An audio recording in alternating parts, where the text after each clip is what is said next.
Hi guys, welcome to Alex and Josh's YouTube channel.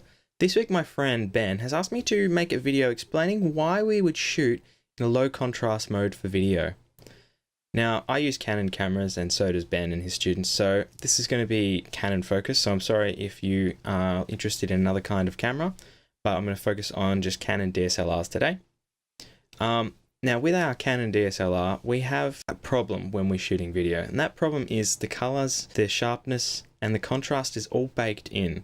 So if we shoot with a super contrasty image, we're going to blow out our highlights and we're going to blow out our shadows, and there's going to be no information there other than white and black. So what we're going to look at is some of the ways to bring those in so that we have as much to work with later in post and we can really manipulate our image. So let's talk about a camera profiles first.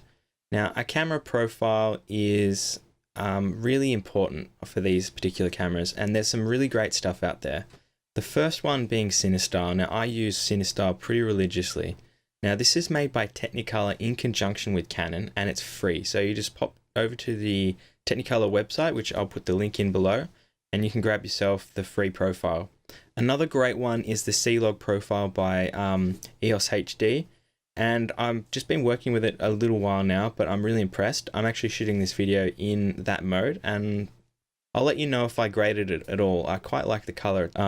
Now to install those on your camera, what you need to do, so get yourself a camera, grab yourself a USB cable, open up the flap on the side of the camera, and we're going to place the cable in there, and the other end into the computer. Alright guys, so you're going to open up your EOS utility, go to camera settings, picture style file, user defined. You'll go to the user defined style that you want to use. In there you want to pick the profile that you want, you open it, and you click OK. Now this will install this picture profile on your camera. So when you go to adjust your camera settings, you want to go into your menu, you want to go to picture profiles, and you want to go down and select the profile that you want to use.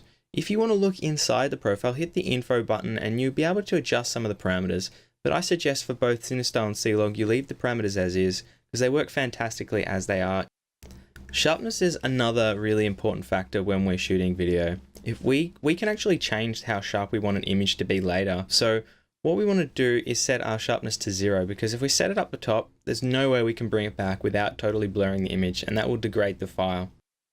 Alright, so let's have a look at some of the differences in these video files, shall we?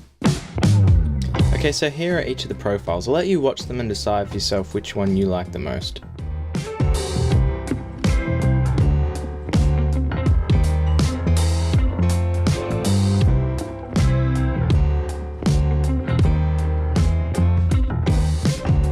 Alright, here are each of the three styles side by side.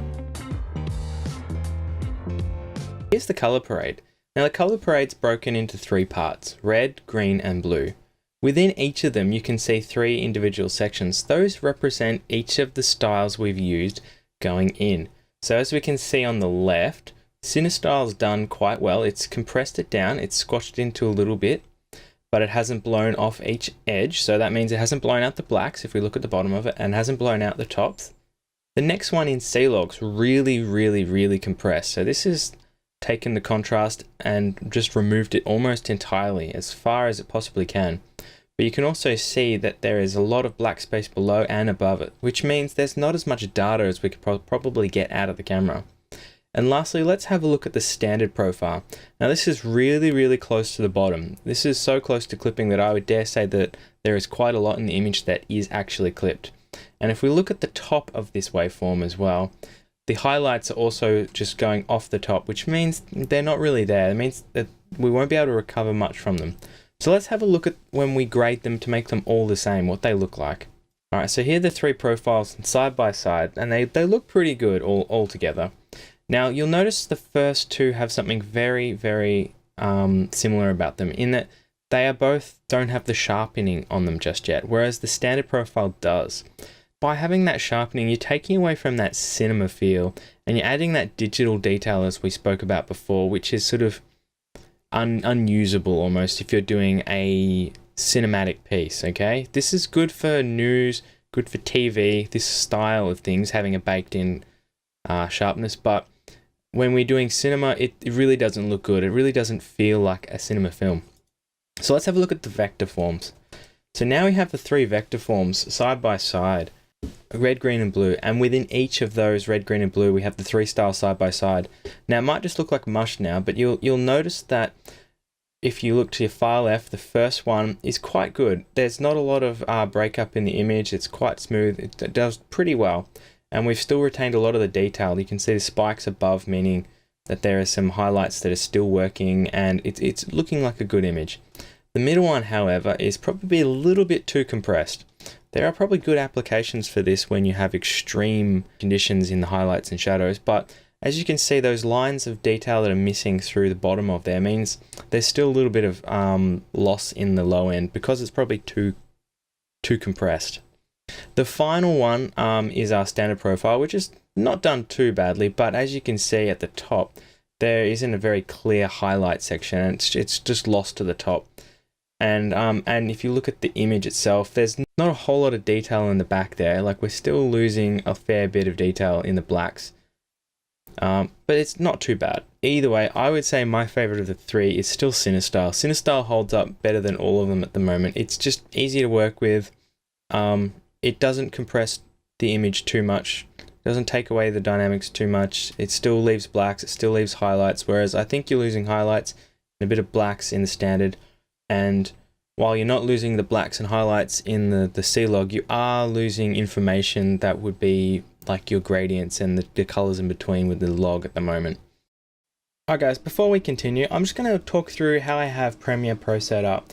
Now, a lot of you might be using assembly, editing, color effects, these panels here, but what I've done is I've created my own workspace. And I'll just talk you through how I have it set up so that it runs really quickly and efficiently to my particular workflow. Now, I'll start at the bottom left here. In the bottom left, I have my project. Now, these are all my folders for my projects, or bins as you might call them. So I have a footage bin which comes up and have all my footage.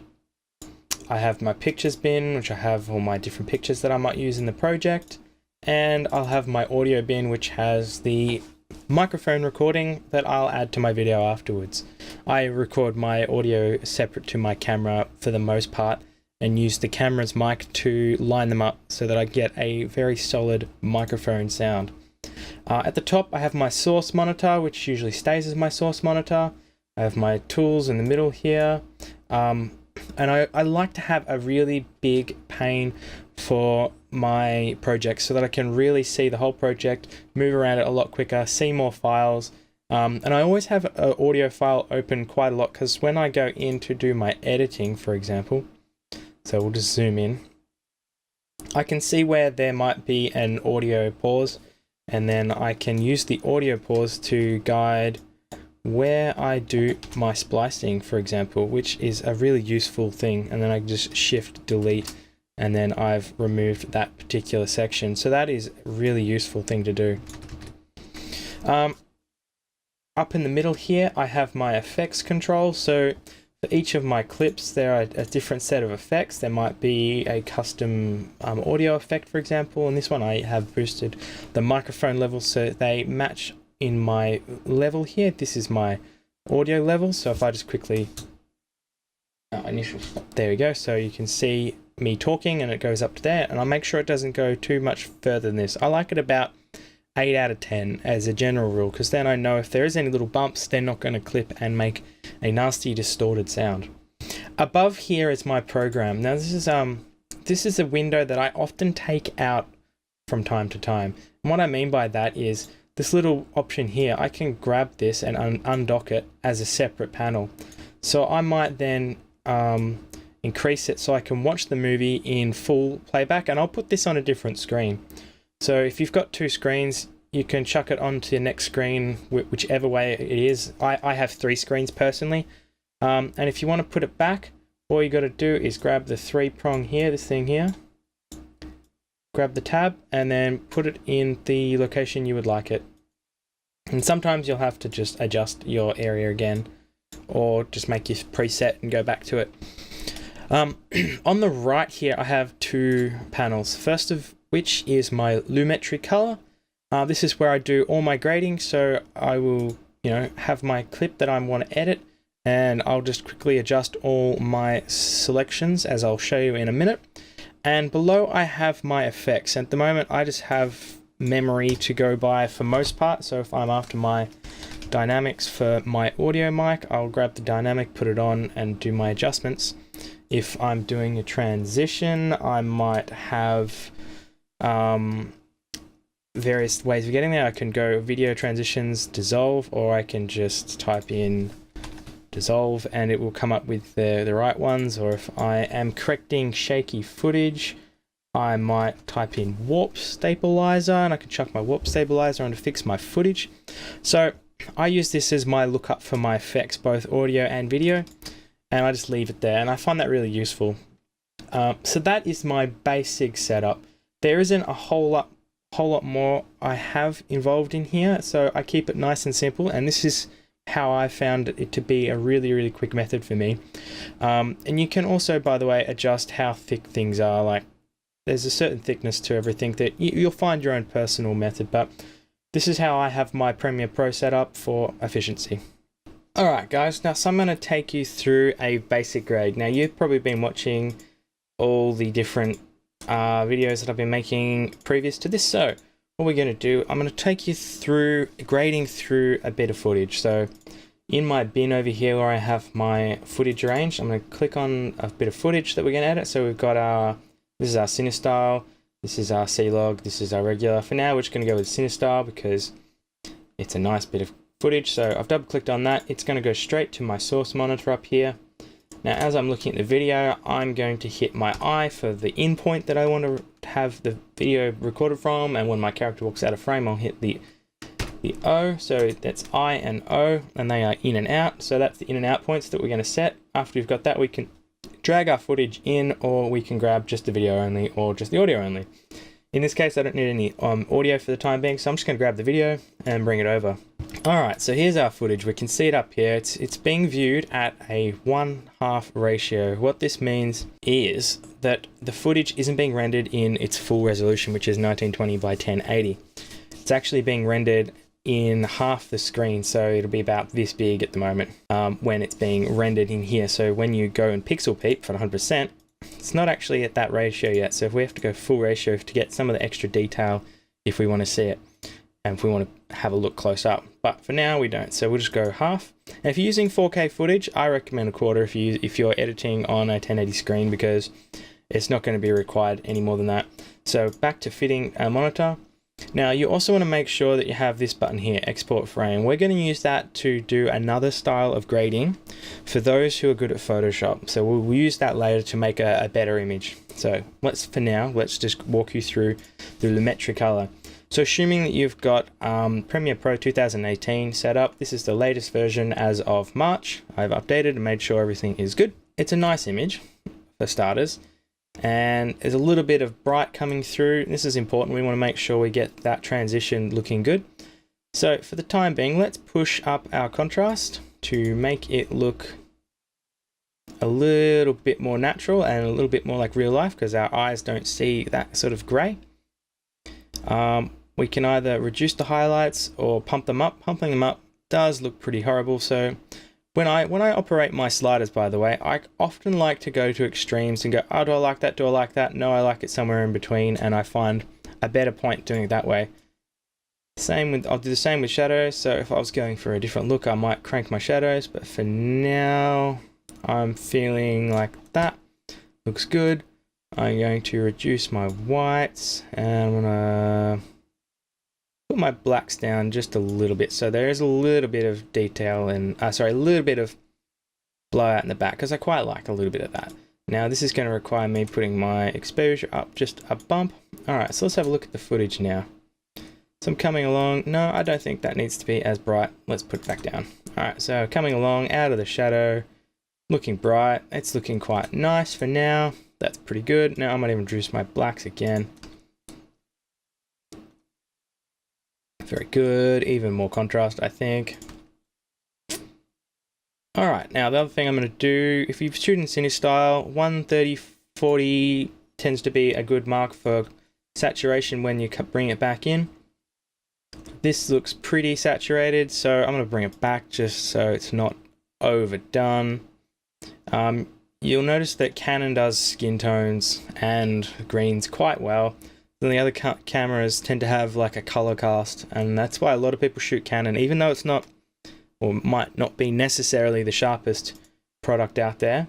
I still find them quite sharp for what I need, but a lot of people complain about sharpness, but the color profile is amazing, and compared to things like the Sonys, which haven't quite worked out their color science, but are getting close. So let's have a look now. So we got a nice green going on, the blue looks rich now. The jeans, there's nice middle motion blur, so the shutter angle's been recorded the right way. So this has been recorded at a 60th of a second shutter speed with a low ISO, and this also has a polarizing filter to reduce the reflections coming off things like glasses and some of the wet leaves in this case. So the polarizing filter definitely helps. Alright, so that's a basic little grade. Now, this is just a grade. This is to make the image look clean and nice and usable to then add your creative side to it. Moving on, let's create what's called a LUT. So a LUT is what's called a lookup table. Now, to make a LUT, let's just first of all remove all our editing, our hard work. Let's get rid of it all. Get rid of it all. All right, so we don't have anything on there. It's back to our standard image. What we can do is we can export the frame right here. So we're exporting this image here. We're going to just chuck it on the desktop, and we'll call it screen grab LUT example for now. All right, let's check that. It's on our desktop. So okay. Now we jump into our Photoshop. Now, what we're going to do is create a new file. Now it's gonna probably recognize the size, but let's just for now make it a 1920 by 1080 just for the easy use of it now. So we've created our look. Now I'm going to go Control, or if you're on a Mac, you go the Command minus, and that will zoom in and out rather quick instead of having to go down here. All right, so what we're going to do now is we're going to open up that file on our desktop. In our screen grabs folder, we're going to grab our initial file here. All right, so we've opened up this file. Now I'm just going to go Command A or Control A for selecting all, then Command C or Control C, copy it, go to our movie resolution, which is 1080, and we'll just dump it on there just to keep it there, nice and simple. We're moving inside. So those who have used Photoshop before know you can add things like brightness, contrasts, levels. We can play with our saturation, and we can even put a couple of looks like a photo filter on, for example. So let's just work through each of these one at a time. So brightness, contrast, let's bump up our contrast on this, turning levels on. So let's make our blacks richer by starting from the base point of the image. Now we can move our middle around depending where we want it for this, so we'll move it there. Now we might want to clip the black if we want. We can also clip the white if we want, but we're not going to do that today. Or we can boost the white and then clip it for a sort of high contrasty kind of look. That'll get that going quite well, but for now let's just keep it as a standard looking image. All right, now we'll add some saturation.